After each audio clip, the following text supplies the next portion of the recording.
Paz do Senhor, meus amados. Aproveitando que vocês estão em pé, abra a Bíblia em Filipenses, capítulo 4, verso de número 8 e 9. O texto que foi proposto para nós ministrarmos esta manhã. É uma alegria poder estar aqui. Todas as vezes que a gente sobe ao púlpito, parece que é a primeira vez. Você nunca está pronto. Quando o pastor Gessé falava ontem aqui, é uma realidade. Você trabalha com comportamentos, mas você não consegue dominar por total suas emoções. Isso significa a dependência de Deus. Porque no dia que nós não tivermos mais esse frio na barriga e sentir que é a primeira vez subindo, é sinal que nós viramos um profissional de púlpito. Então todas as vezes que subimos com temor e com tremor. Olha o que diz Filipenses capítulo 4, verso 8. Finalmente, irmãos, pense em tudo o que for verdadeiro, tudo que for digno de respeito, tudo que for justo, tudo que for puro, tudo que for amável, tudo que for de boa fama, e tudo o que houver alguma virtude ou algo de louvor, ponham em prática tudo o que vocês aprenderam, receberam, ouviram e viram em mim, e o Deus de paz estará com vocês. Amém? Poder sentar. O tema desta manhã: alcançando a mente sã em Cristo, tudo se resolve. Quando fala de mente, a mente é o centro de comando de todo o nosso corpo. É por isso que a mente ela precisa estar sã. E quando nós viemos para Deus, nós chegamos com a mente toda destruída, doente. Por quê? Porque são traumas, são dores, são perdas, são frustrações, são decepções, humilhação. E com isso a pessoa traz todas as mazelas e dores que a vida durante o tempo inteiro o causou. E quando a Bíblia diz que o Senhor cura enfermidades, a Bíblia está dizendo que as enfermidades da alma. Quando o Senhor cura doenças, é no corpo físico. E por que Jesus curou tantas pessoas, irmãos? Às vezes nós nos perguntamos, por que as pessoas adoecem tanto? Então, vivemos em um mundo de muitas retaliações, em um sistema que é orquestrado e que é dominado por Satanás, porque a Bíblia diz que o mundo jaz do maligno. Nós estamos no mundo, mas não somos do mundo. É por isso que sofremos mais retaliações ainda, porque nós temos uma linguagem que não é desse mundo. Nós temos hábitos que não são desse mundo. Nós temos posicionamento que não é desse mundo. Então, por isso, as retaliações, elas são maiores do que alguém que está lá fora. Então, esta manhã eu queria trazer ao coração da igreja um breve resumo do que a carta do apóstolo Paulo aos Filipenses, uma carta chamada Carta de Alegria e de Esperança. E alguém fala como alguém pode escrever uma carta de alegria estando preso, mesmo em domicílio. Mas havia um propósito de Deus da prisão de Paulo em domicílio, porque todos os dias mudavam os guardas, todos os dias mudavam os soldados, e ele tinha a oportunidade de ministrar para aqueles soldados. E a cada turno que tinha, soldados vinham, ele ministrava para aqueles soldados. Então em tudo, às vezes nós paramos e queremos compreender e queremos entender Deus. Então Deus não é homem, por Deus não ser homem, é por isso que nós não entendemos. Então nós apenas aceitamos que a vontade de Deus prevaleça na nossa vida. A palavra, o contexto histórico da cidade de Filipe começa no ano 368 a.C., quando houve uma guerra, e ali Filipe, pai de Alexandre Magno, que tinha o nome de Filipe, colocou o nome de Filipos, nome da cidade, em homenagem ao seu próprio nome, uma região que era ali entre o Oriente e o Ocidente. Todas as pessoas que fossem do Oriente para o Ocidente tinham que passar por dentro de Filipos. Quem fosse do Ocidente para o Oriente passava por Filipos. Então uma cidade que era bem estratégica. E quando eles ali dominaram, eles tiveram ali como uma colônia de Roma. E quando toda a colônia de Roma, o que eles faziam? Eles pegavam 300 soldados que já estavam aposentados, e esses 300 soldados com as suas famílias, eles levavam para essa colônia, para desenvolver naquela colônia uma cultura romana, uma vestimenta romana, uma forma de andar como os romanos, de falar como os romanos, de adorar os deuses que os romanos adoravam, de idolatrar o imperador como os romanos assim o adoravam. Então, quando nós olhamos esse texto aqui, havia já um propósito de Deus naquela cidade. Por qual motivo? Por essa estratégia, esse território estratégico geográfico de ir para o Oriente e voltar para o Ocidente. E a cidade de Filipos foi a primeira igreja da Europa implantada por Paulo no ano 52, como diz Atos dos Apóstolos, no capítulo 16, quando Paulo teve uma visão de um homem macedônico que dizia: atravessa a Macedônia e nos ajuda. E Paulo vai até Filipos, e por certo que os outros lugares onde Paulo implantou igreja, já havia uma sinagoga. E Paulo agora e Silas, que estavam ali, não encontraram uma sinagoga para começar a ministrar. Eles foram para a beira de um rio, onde havia algumas mulheres que já adoravam. E como Lídia já havia se convertido ao judaísmo, então ela conhecia um pouco da lei, entendia um pouco da lei. Essa mulher era uma mercadora, uma empresária que vendia púrpura. Era muito rica, porque a púrpura era tirada do molusco, e só quem comprava aquela tintura eram imperadores, eram pessoas que tinham condições para tingir as suas roupas. Então ali Paulo começa a ministrar, e aquela mulher se converte. Ali nós vamos ver, dentro desse texto do capítulo 16 de Atos, nós vamos perceber que 3 nacionalidades ali é alcançada quando Paulo chega naquela cidade.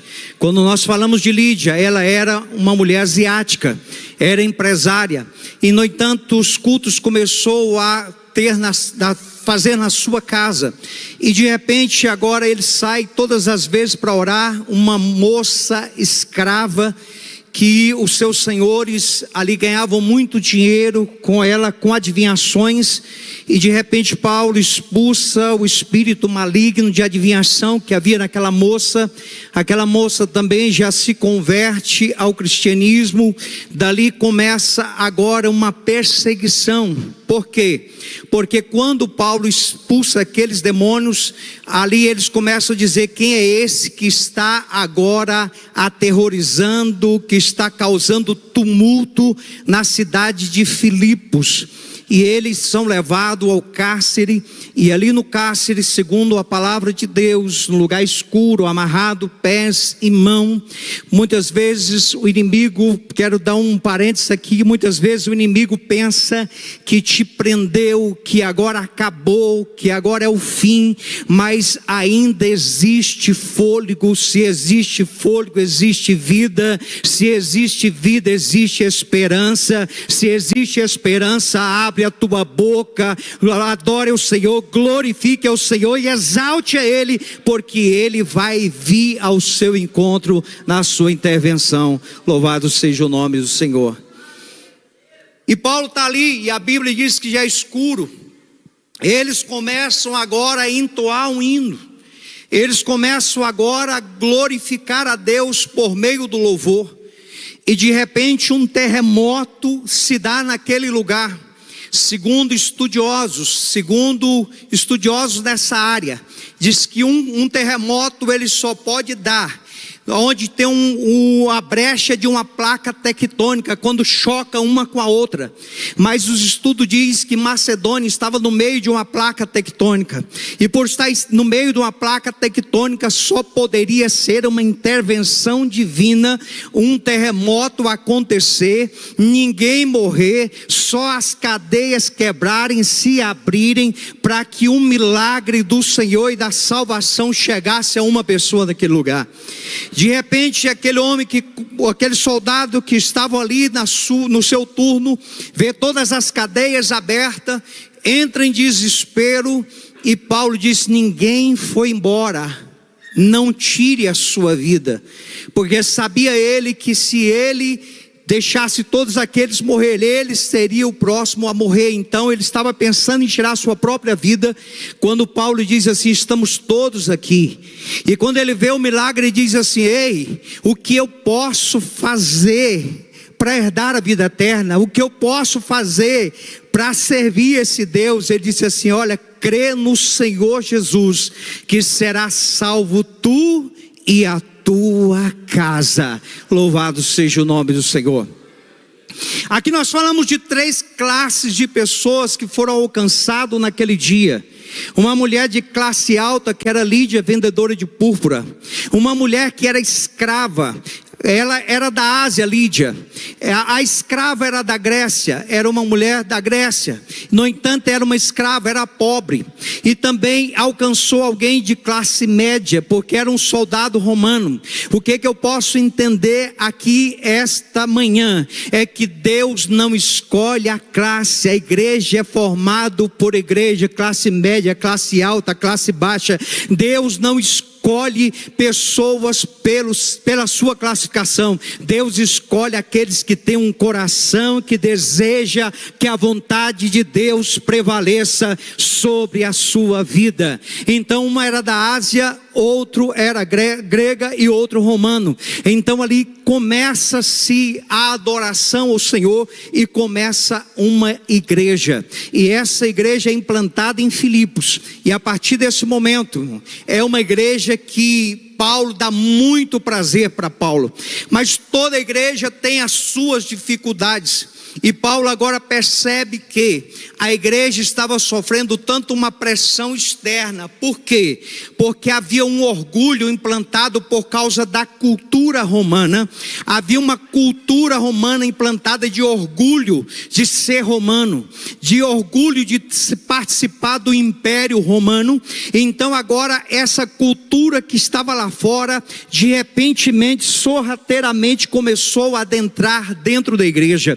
As pessoas começaram a ficarem egocêntricas. Havia divisão, havia discussão no meio da igreja. Havia algumas pessoas tentando implantar de alguma forma a circuncisão também no meio do povo. E Paulo se preocupa com isso, por mais que era uma igreja que lhe dava donativos, que mandava ajuda para Paulo, onde Paulo estava. Mas no entanto havia uma preocupação. Chegou uma notícia para Paulo, e daquela época quando as notícias chegavam por meio de alguém que fosse verbalmente falar, ou por meio de cartas.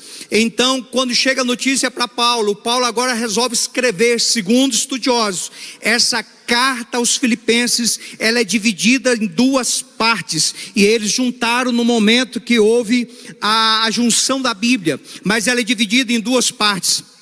E quando Paulo escreve essa carta, para trazer uma admoestação aos irmãos, para trazer uma exortação à igreja, concernente ao que estava acontecendo, concernente ao que eles estavam praticando, e voltando a uma cultura que outrora eles tinham. O que isso é preocupante para nós nos dias atuais. Nós vivemos de hábitos, nós somos pessoas habituais, que têm hábitos. Então, outrora vivíamos com hábitos mundanos, conforme o mundo regia, e era-nos determinado isso, e nós agimos dessa forma. Mas quando viemos para a casa do Senhor, começamos a fazer mudança de hábito, porque quem determina os hábitos de uma casa é aquele que mora dentro dela, e dependendo dos hábitos de uma pessoa, você sabe quem está morando dentro dessa casa. Se essa pessoa está praticando aquilo que outrora praticava, é sinal que o Espírito Santo não está mais habitando dentro dessa casa. Então, quando nós olhamos esse texto aqui, que Paulo começa a falar à sua igreja, ele percebe que a igreja está voltando às velhas práticas que outrora praticavam e agora conheceram a Cristo, e no entanto eles agora não estão permanecendo naquilo que eles aprenderam. Então quero ministrar esta noite segundo aquilo que nos foi proposto essa manhã. Primeiro, uma mente sã em Cristo entende o que é ser escravo de Jesus. Uma mente sã em Cristo entende o que é ser escravo de Jesus. Para falar nos dias atuais, chamar alguém, dizer que é escravo, alguém já começa a levantar o nariz e dizer assim: mas que escravo por quê? Quando Paulo fala que ele e Timóteo, aqui em Filipenses capítulo 1, verso 1 e 2, olha o que Paulo fala para que nós possamos entender. Paulo e Timóteo, servo de Cristo Jesus, e a todos os santos em Cristo Jesus que estão em Filipos, com os bispos e diáconos, graça e paz a vocês da parte de Deus e do nosso Pai e do Senhor Jesus Cristo. Volta no 1, por favor. Quando ele diz assim, Paulo e Timóteo, servo de Cristo, ele está dizendo assim, Paulo e Timóteo, doulos. No original ele está dizendo doulos. O que que Paulo está querendo dizer aqui? Olha, a partir do momento que eu conheci a Cristo, a partir do momento que eu permiti que Cristo fizesse parte da minha vida e uma transformação aconteceu em mim, como diz 2 de Coríntios 5,17, que aquele que está em Cristo, nova criatura é. As coisas velhas se passaram e eis que tudo se fez novo. Então Paulo está dizendo agora eu estou vivendo em novidade de vida, porque eu conheci a Cristo. E quem conhece a Cristo não vive mais segundo as suas vontades, mas permanece de acordo com a vontade de Deus. Porque outrora eu era escravo do pecado, mas Ele veio e pagou um preço caro por isso, com preço de sangue, e me libertou do pecado, e hoje eu sou livre. Mas que escravidão é essa, pastor? Que o senhor está falando? É uma escravidão voluntária, não é aquela escravidão impositiva. Paulo está dizendo, eu sou um escravo de Jesus, porque ele estava entendendo, a partir desse momento, a mente que eu tenho, não é a mente humana, mas é a mente de Cristo. Quem tem a mente de Cristo, irmão, anda segundo a sua mente. Quem tem a mente de Cristo faz segundo as suas vontades. Quem tem uma mente de Cristo passa a parecer com Cristo. Por isso que os que se convertiam era chamado de cristão, uma espécie de um pequeno Cristo, porque se parecia tanto com Cristo, nas ações, nas palavras, nas atitudes, nos hábitos, que alguém dizia assim: esses são cristãos, que parece com ele. Então é esse o processo que nós recebemos de santificação. E Paulo faz, irmãos, por 3 motivos.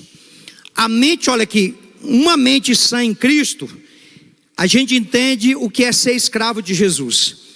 E ele faz 3 motivos. Paulo deixa, primeiro, deixa situado que a possessão absoluta de Cristo, Cristo o amou e o comprou mediante um preço. Coloca para mim primeiro na revista atualizada. 1 Coríntios capítulo 6, verso 20. Olha o que Paulo está dizendo aqui. Olha o preço. Por que eu sou escravo? Porque fostes comprado por preço. Agora, pois, glorificai a Deus no vosso corpo. Como manifesto a glorificação? Por meio do... Por que nós sofremos no corpo? Porque Cristo veio em corpo e sofreu no corpo. E a igreja do Senhor é o corpo de Cristo e tem que parecer com Cristo. Por isso que nós sofremos as retaliações no corpo. Porque é por meio do corpo que glorificamos a Cristo. Porque é por meio do corpo que glorificamos a Deus. E também é por meio do corpo que nós pecamos contra Deus. Mas quando nós temos essa mente sã, nós entendemos que fomos comprados por um alto preço. E agora, por ter sido comprado, eu preciso glorificar a Deus. E como eu glorifico a Deus?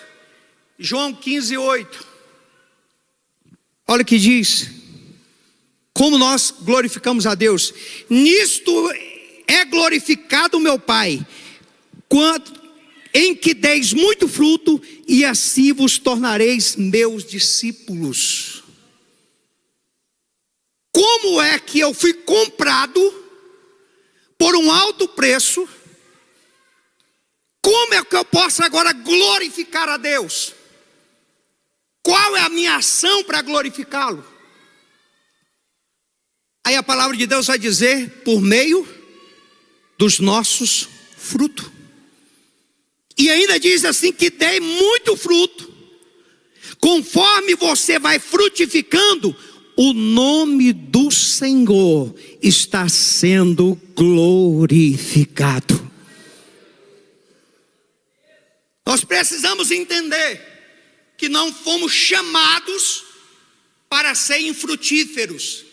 Nós fomos chamados para ser escravos, um escravo voluntário, porque Deus nunca te pegou pela camisa e diz faz. Um escravo voluntário que está disposto a glorificar a Deus pelo preço que Ele pagou, dando a Ele muito fruto. E só assim você pode ser chamado de discípulo. O que é que Jesus disse?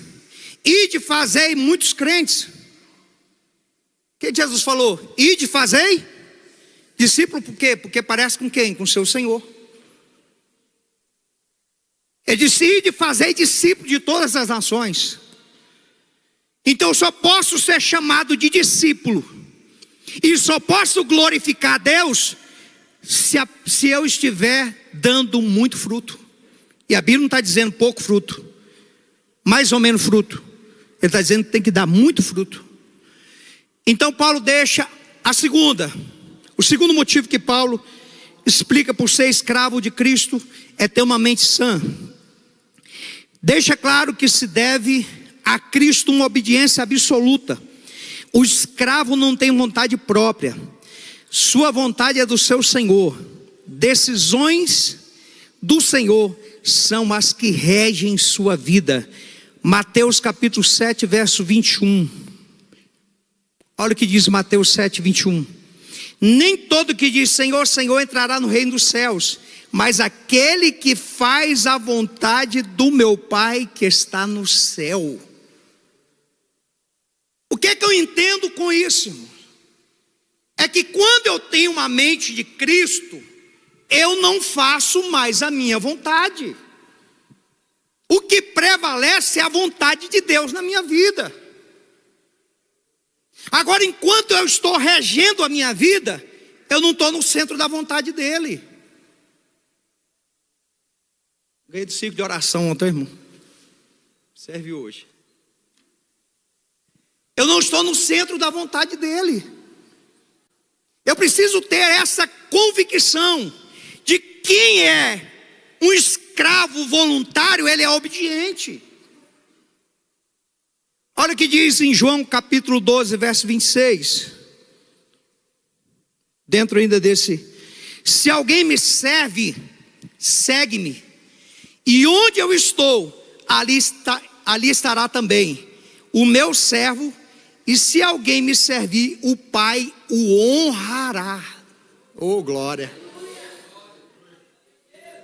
Alguém que me serve, ele está onde eu estou. E se alguém me servir, o meu Pai faz questão de te honrar.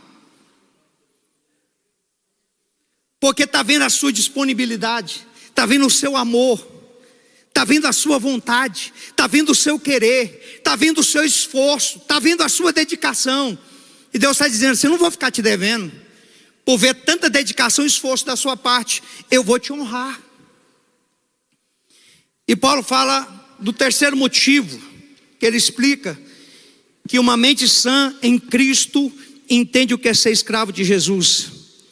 Mas ainda há algo mais. No Antigo Testamento o título comum dos profetas é servo de Deus. Olha o que diz Amós 3,7. Amós 3,7. Certamente o Senhor Deus não fará coisa alguma sem primeiro revelar o segredo aos seus servos, os profetas. Sabe por que não alcançamos muito mais? É porque nós não estamos revelando Cristo às pessoas. Não estamos permitindo que a vontade de Deus prevaleça na nossa vida.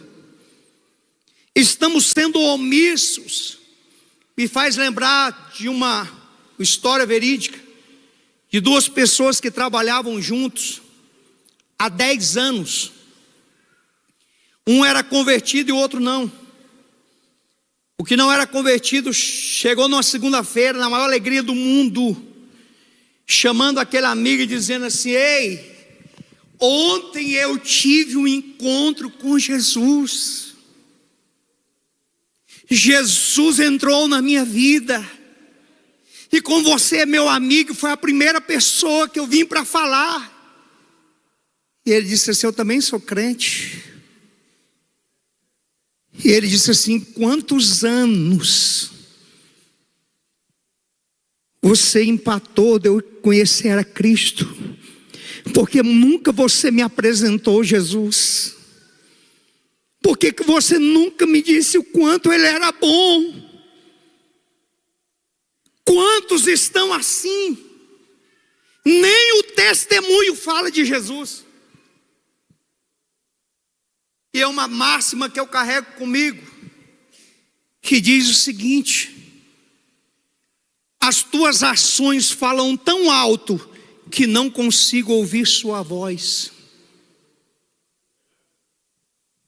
O seu testemunho fala mais alto do que a sua voz. Não adianta gritar. E uma mente sã entende que ser espiritual não é só palavras. Uma mente sã entende que ser espiritual está no centro da vontade de Deus. Que ser espiritual é testemunhar, às vezes até em silêncio.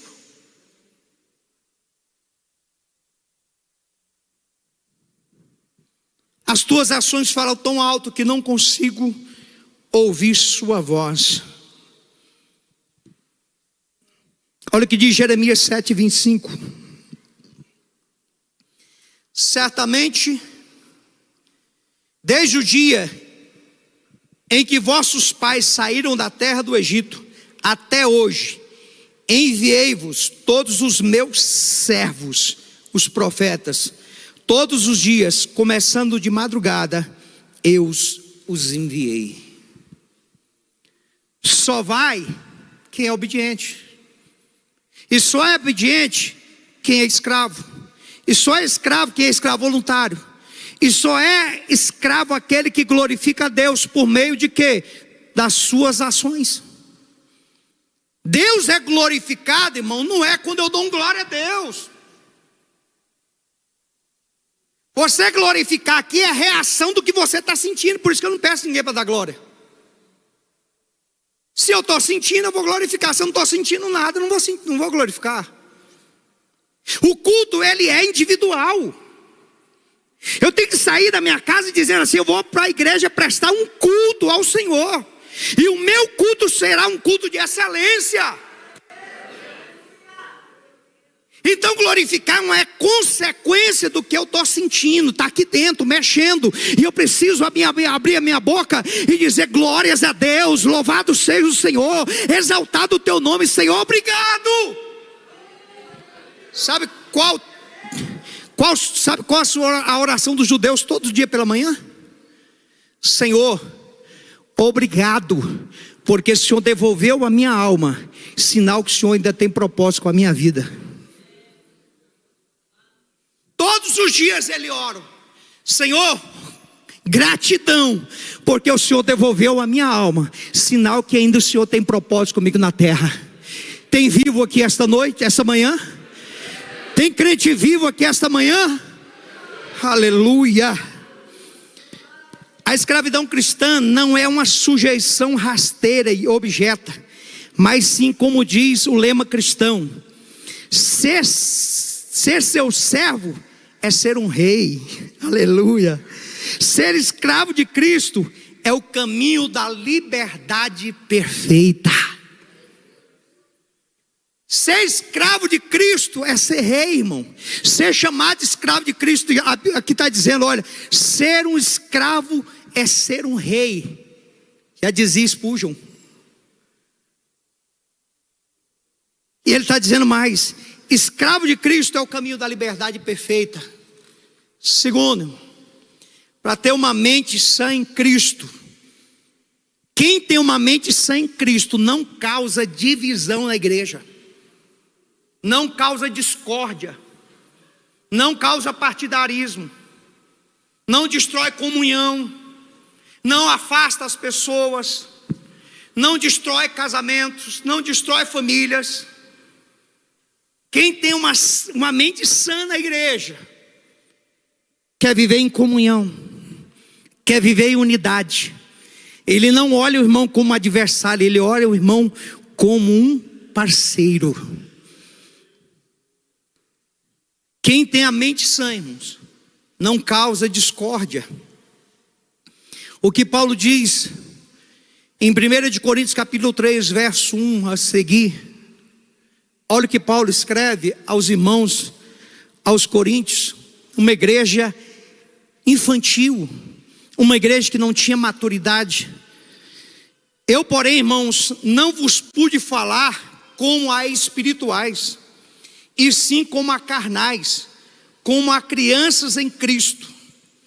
Leite vos dei a beber, não vos dei alimento sólido, porque ainda não podeis suportá-lo, nem ainda agora podeis, porque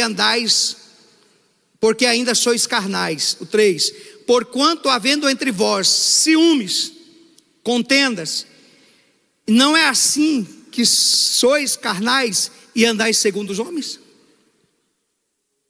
Uma mente sã não cria contenda. O que é uma mente doente, irmãos? Se você for parar para meditar, sempre que você caçar alguma intriga, é seu pai ou sua mãe que colocava vocês para disputar na infância. E esse lado infantil seu ainda se manifesta hoje. Paulo está falando para uma igreja aqui que era adulta, mas com atitude de criança. Então, às vezes o pai colocar um filho para disputar com o outro, e ele cresce com essa mentalidade que o tempo inteiro tem que disputar. Ei, aqui nós somos um corpo, e uns membros não disputam contra o outro. Um membro não agride o outro, porque esse é organismo vivo. Se deixar isso acontecer, esse organismo vivo, ele vai perdendo as forças. E Paulo agora escreve aqui, Filipenses 2, o verso 1 ao verso 4. Olha o que Paulo está admoestando aqui a igreja de Filipos. Se há, pois, alguma exortação em Cristo, alguma consolação de amor, alguma comunhão do Espírito, se há entranhados afetos e misericórdia, completai a minha alegria de modo que penseis a mesma coisa, tenhais o mesmo amor, sejais unidos de alma, tendo o mesmo sentimento, nada façais por partidarismo ou por vanglória, mas por humildade, considerando cada um aos outros superiores a si mesmo. Ao 4. Não tenha cada um em vista o que é propriamente seu, senão cada um o que é do outro. O que Paulo está ensinando aqui? Que não pode haver partido. Sabe qual é o nosso partido, irmão? JC, Jesus Cristo. Vou repetir, o nosso partido é JC, Jesus Cristo. Nós estamos indo para o mesmo lugar. Um certo missionário foi ministrar numa aldeia indígena. E lá, ele pegou uma caixa de doce e disse para os meninos: olha, vai correndo. Quem chegar lá primeiro naquela árvore vai ganhar essa caixa de doce. Na hora de sair, uniram todas as mãos. Chegaram todos juntos. Ele disse assim: existe uma cultura nossa, Ubuntu. Ninguém é melhor que ninguém. Se um ganha, todos ganham. Se um perde, todos perdem. O corpo de Cristo é isso: ou ganhamos, ou perdemos. E não existe coisa pior. Paulo estava vendo que internamente a igreja estava sofrendo com isso. Havia partidarismo, havia pessoas que estavam se vangloriando. Por quê? Porque havia uma cultura do lado de fora romana, que eles eram orgulhosos por ser romanos. O ego dos romanos era inflado, era a maior potência do mundo. Então aquela miséria que estava lá fora do ego estava invadindo a igreja. Igreja não feita por ego, é feita por humildade. A obra é feita por humildade. E é um dizendo assim: pastor, até aqui eu dou conta. Aí o pastor disse: mas tem alguém que dá conta de continuar. É saber suas limitações, saber o que você pode, onde você pode chegar.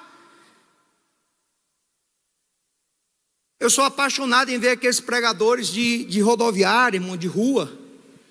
Acho bonita a coragem que eles têm. Mas eu não dou conta. Cada um tem um chamado. Cada um tem suas limitações. O ego agora está inflado desse povo.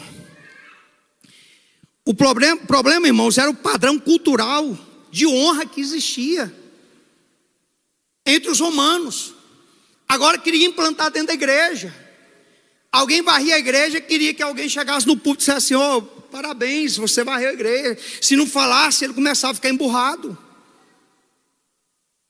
Começava a fazer biquinho. Então pessoas que querem que o ego deles seja massageado, o ego seja massageado o tempo inteiro, elogiado, honrado. Olha o que diz, irmãos.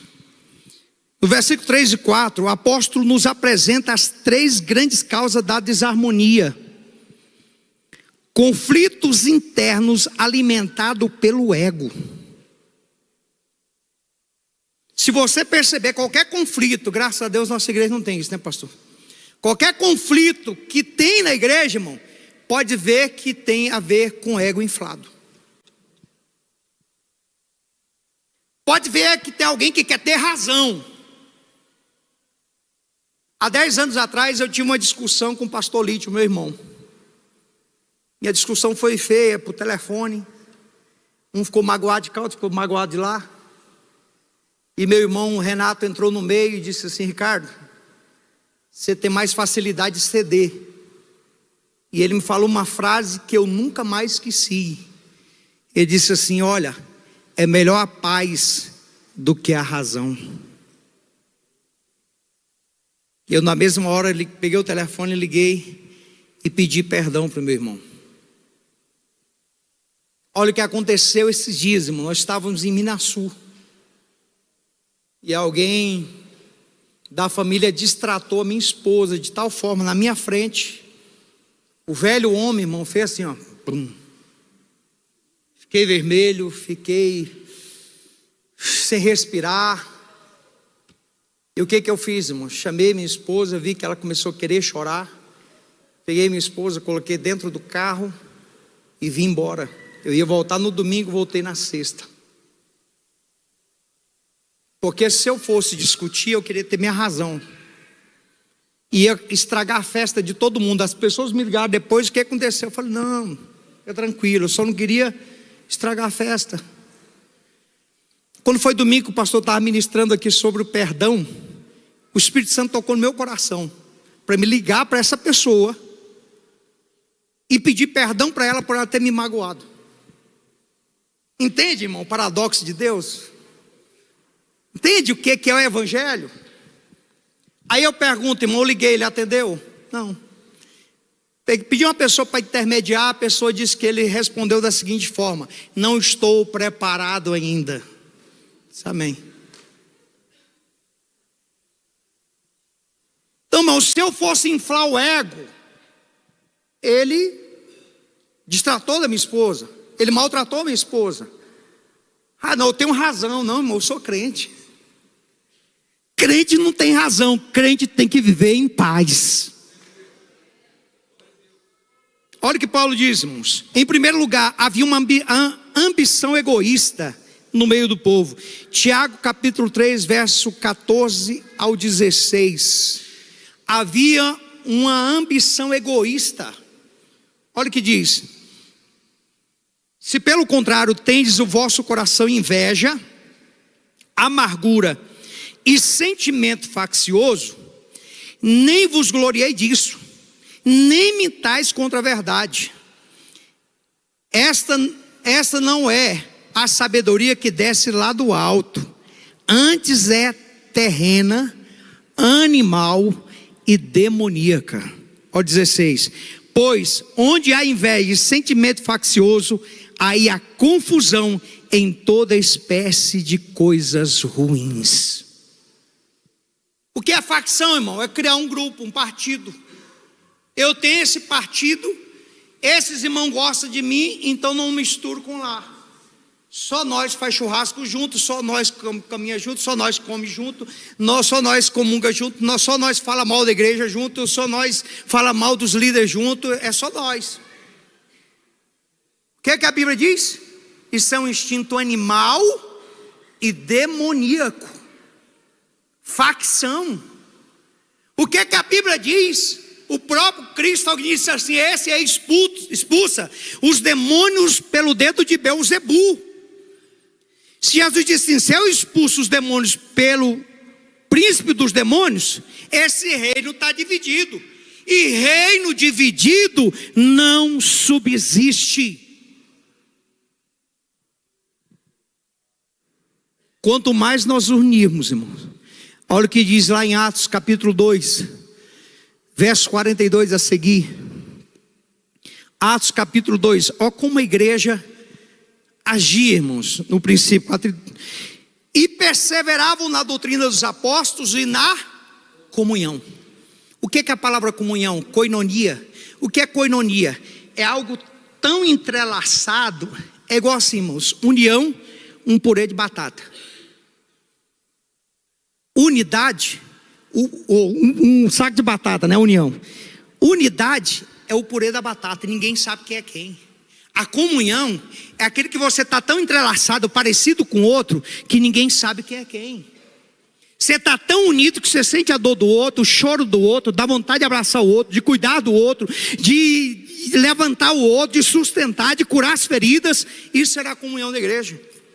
No partir do pão, nas orações, em cada alma havia temor, e muitos prodígios e sinais feitos por intermédio dos apóstolos. Todos os que creram estavam juntos e tinham tudo em comum.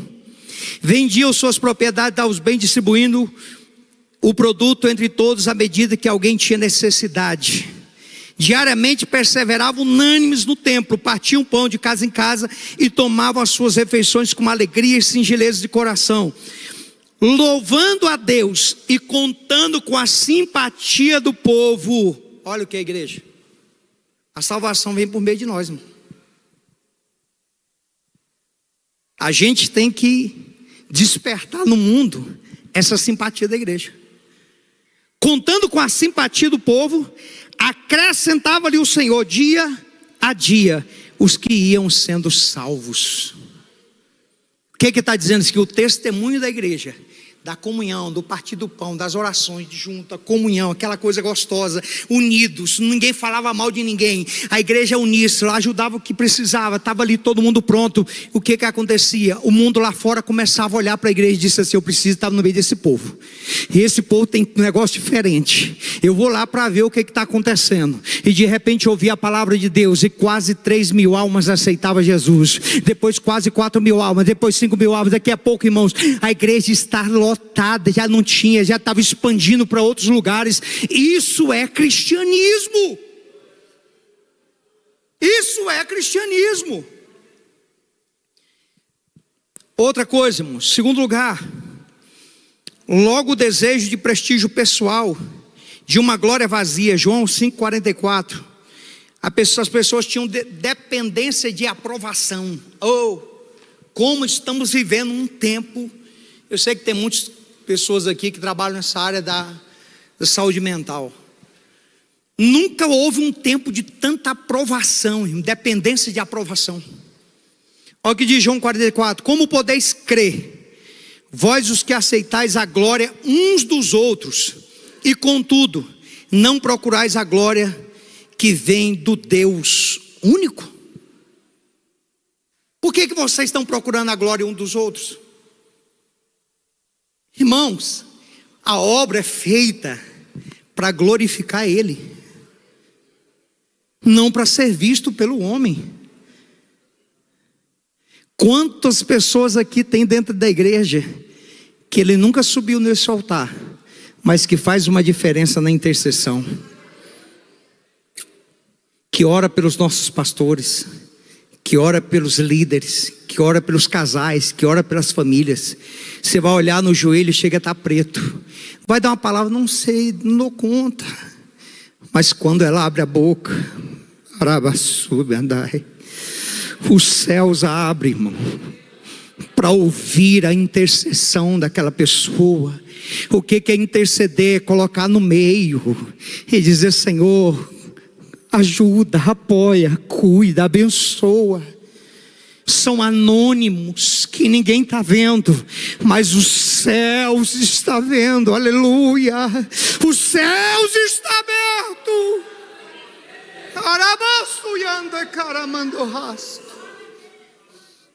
Aleluia.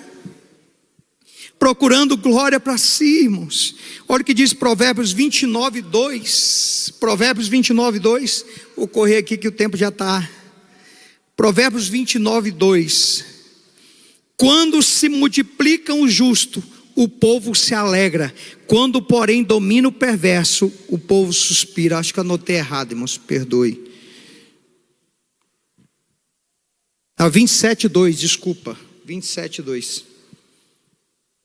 Se outro o que te louve, e não a tua boca, o estrangeiro, e não os teus lábios. Próximo, 23. Pesada é a pedra, e a areia em uma carga, mas a ira do insensato é mais pesada do que uma e outra. O que ele está dizendo assim? Você busca a aprovação, o elogio. Era a preocupação de Paulo. A igreja está começando a adoecer nessa área. Vou correr aqui, irmãos. Olha o que Paulo diz. O sinal da pureza está em Filipenses 2,15. O que Paulo traz à igreja admoestando, porque ele queria evitar uma divisão. Então Paulo ensina, olha, em Filipenses 2,15, para que vos torneis irrepreensíveis, sinceros, filhos de Deus, inculpáveis, no meio de uma geração pervertida e corrupta, na qual resplandece como luzeiros no mundo. O que ele está dizendo? Vocês estão em meio ao império romano, vocês estão em meio ao império de trevas, vocês estão em meio ao império incorruptível, uma geração pervertida, povo corrupto. Vocês precisam manifestar como luzeiro de Deus. Vocês precisam brilhar em meio às trevas. As trevas têm que ver que existe o brilho de Deus na sua vida. E olha aqui que Paulo diz, o sinal da pureza, irmãos.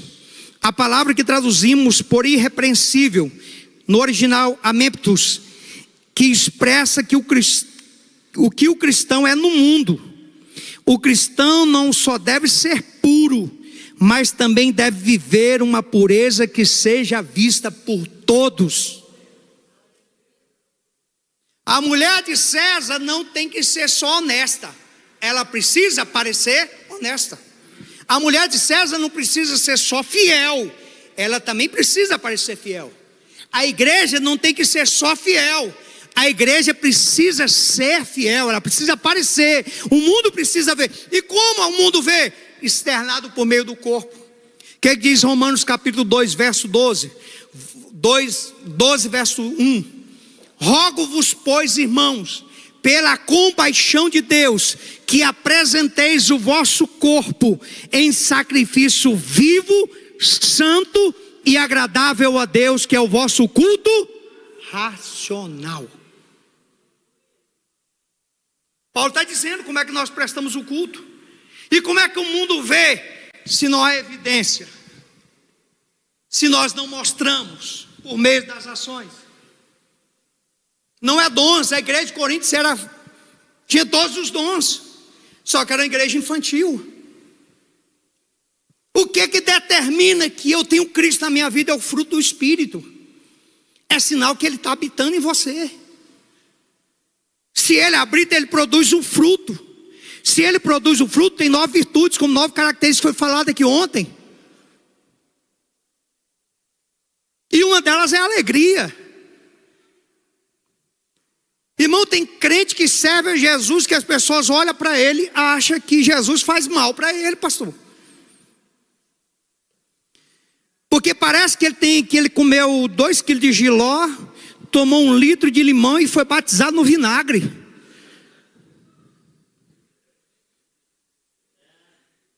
Por onde a gente passar, irmão, externa a alegria. As pessoas têm que ver que Jesus é na sua vida, que Ele é na sua vida e te produz alegria.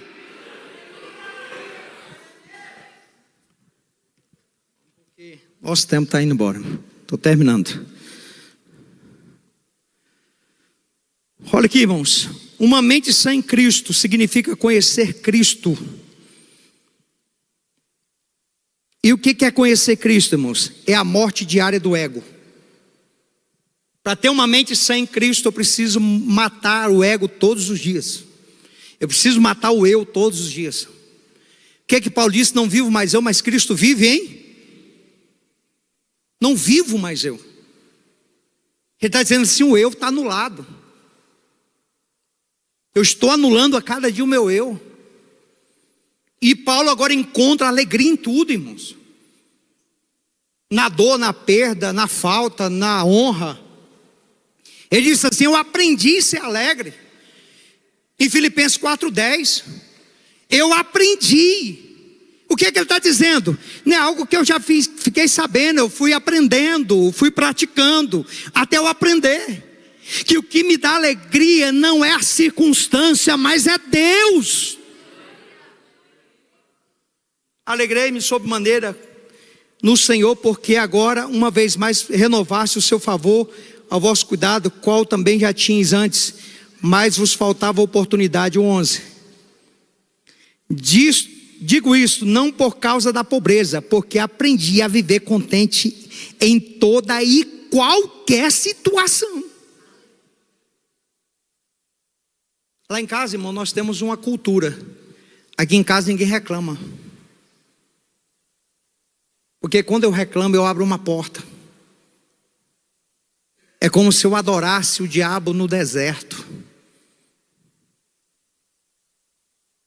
Isso é ter mente escrava, irmão, uma mente escrava do mundo. Por que aquele povo não entrou na terra prometida? Qual foi o motivo, pastor? Porque a mente deles ainda era a mente da escravidão no Egito. Eles nunca aceitaram Deus como o Senhor da sua vida. Os dois que entenderam entraram, irmão, Josué e Caleb. Eles entraram e possuíram e tomaram posse da sua herança. A gente tem que aprender a ser alegre, feliz em qualquer circunstância.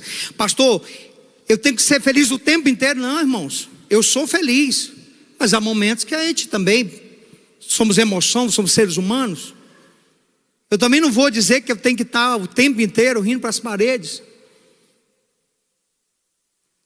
Mas eu preciso mostrar que muito mais tempo de alegria eu tenho do que às vezes em algum momento de tristeza. Então, irmãos, quando Paulo fala aqui, olha, conhecer a Cristo segundo Paulo significa conhecer o poder da ressurreição em 3 direções diferentes. Demonstra que a importância desta vida e do corpo em que vivemos, Cristo ressuscitou no corpo, e é esse corpo o que santifica. Olha o que diz, irmãos, em 1 Coríntios 6,13. Olha o que Paulo está dizendo aqui, para que nós possamos conhecer a Deus. Os alimentos são para o estômago para os alimentos, mas Deus destruirá tanto este como aquele. Porém o corpo não é para impureza, mas para o Senhor, e o Senhor para o corpo. Os gnósticos entendiam o seguinte: o espírito está pronto.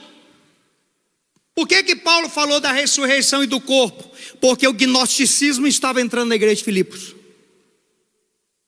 em que os gnósticos diziam assim: não, o corpo você pode entregar ao pecado, à podridão, a tudo que você quiser, porque o espírito está pronto.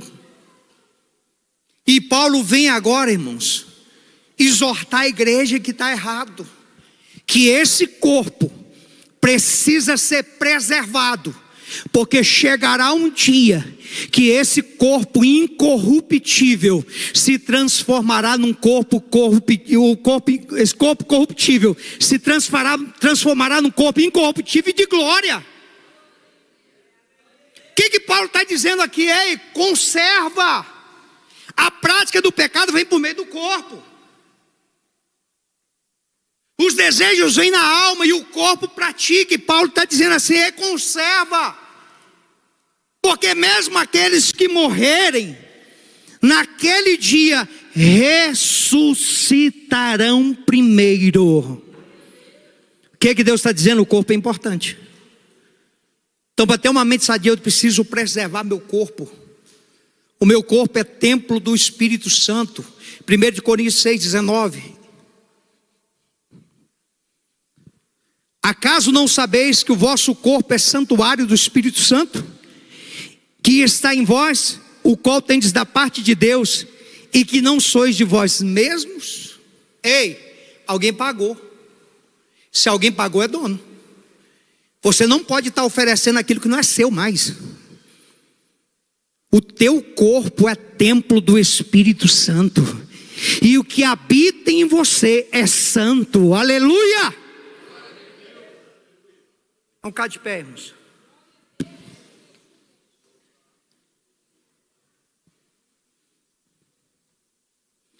Romanos 8,11. A hora que diz Paulo: Romanos 8:11, a garantia da imortalidade, irmãos. Se habita em vós o Espírito daquele que ressuscitou a Jesus dentre os mortos, esse mesmo que ressuscitou a Cristo Jesus dentre os mortos, vivificará também o vosso corpo mortal, por meio do seu Espírito que habita em vós. O que Paulo está dizendo?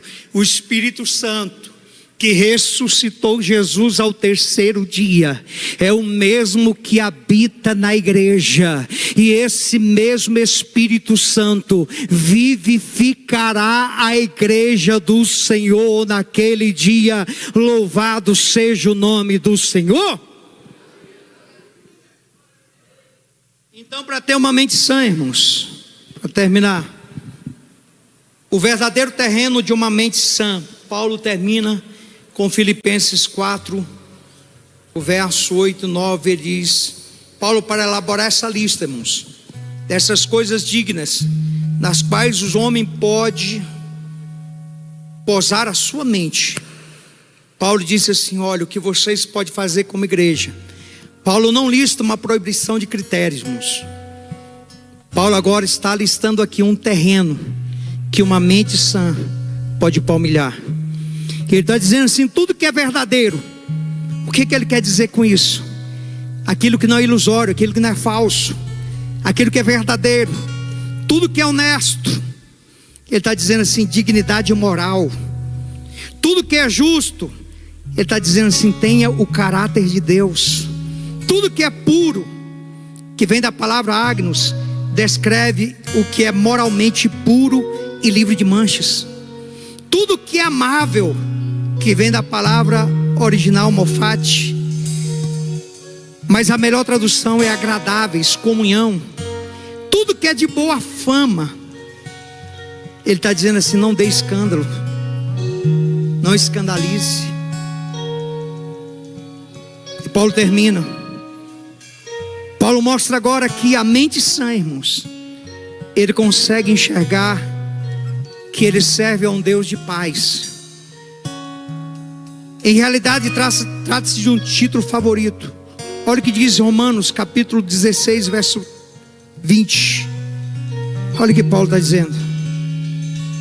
E o Deus de paz, em breve, esmagará debaixo dos vossos pés a Satanás. A graça do nosso Senhor Jesus Cristo seja convosco. Ele diz, o Deus de paz, em breve, esmagará Satanás debaixo dos vossos pés. Você serve a um Deus de paz. Ele estava dizendo, Paulo estava dizendo para a igreja, ei, existe, não entram para a guerra, para a divisão, sirva ao Deus de paz.